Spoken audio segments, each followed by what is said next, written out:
Senator Smith. Thank you, Mr. Chair and Ranking Member. Welcome, everybody, to the committee. Mr. DiMarzo, I'm going to start with you. I'll let you know that I've been concerned about the lack of responsiveness of the administration to congressional oversight. So I just want to ask you directly, will you commit to answering letters from all members of Congress in a timely and thorough and substantive manner when we reach out to you and the department? Yes, Senator, that's our goal. Absolutely. Okay, well, hopefully it will be also your result. Yes. Thank you.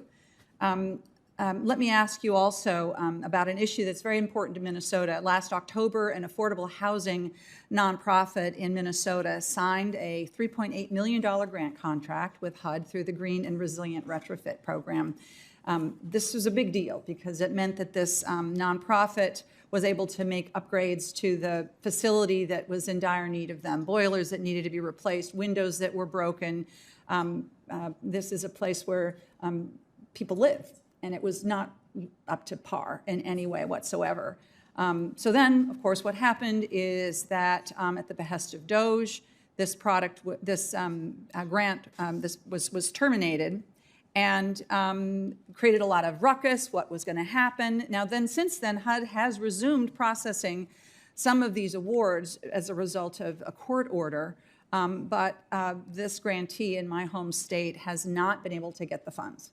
And we haven't gotten a response from HUD to any of their questions. So will you commit to me that you will provide this grantee with some clear answers of their status and what's going to happen with this award? Yes, if confirmed, Senator, I'll work with the program office leadership to look into this specific situation and get the grantee and your constituency information they need. That's very important. I will look forward to hearing your response. Mr. Traynor, I want to ask you a question. So you've been nominated to serve as Assistant Secretary for Fair Housing and Equal Opportunity at HUD. So let me ask you, do you believe sexual orientation is a choice?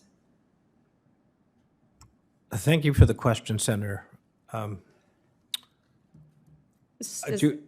go ahead. Hopefully this is a simple answer.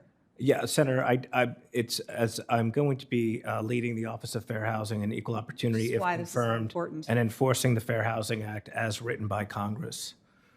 And sex is a protected category. Okay, so you do believe that housing discrimination on the basis of sexual orientation is against federal law?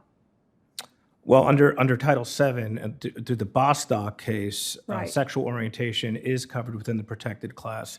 That decision does not apply to Title VIII of the Fair Housing Act. The Fair Housing Act prohibits housing discrimination on the basis of protected characteristics, including sex, and in 2020, the Supreme Court decided in the Bostock decision that sex discrimination under Title VII of the Civil Rights Act also covers sexual orientation and gender identity, because these statuses are inextricably linked to sex. Do you agree with that? I agree. That's what Bostock held under Title VII. Okay.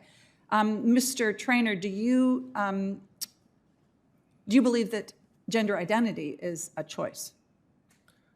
Senator, I'm going to be enforcing the Fair Housing Act, and I'm going to be responsive to all court decisions. We're going to enforce the law vigorously, and whatever the law requires, we're going to do that. So you believe that someone can experience, do you believe that someone can experience housing discrimination on the basis of gender identity?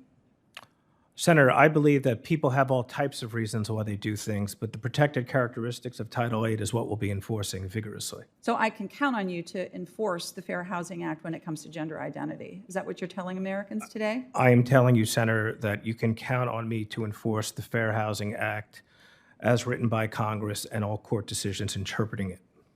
So interesting to me that it's so difficult for you just to answer my question and just to say, yes, I believe that gender identity is a protected class and that I am committed to protecting people of different gender identities from discrimination. But so be it. Thank you, Mr. Chair.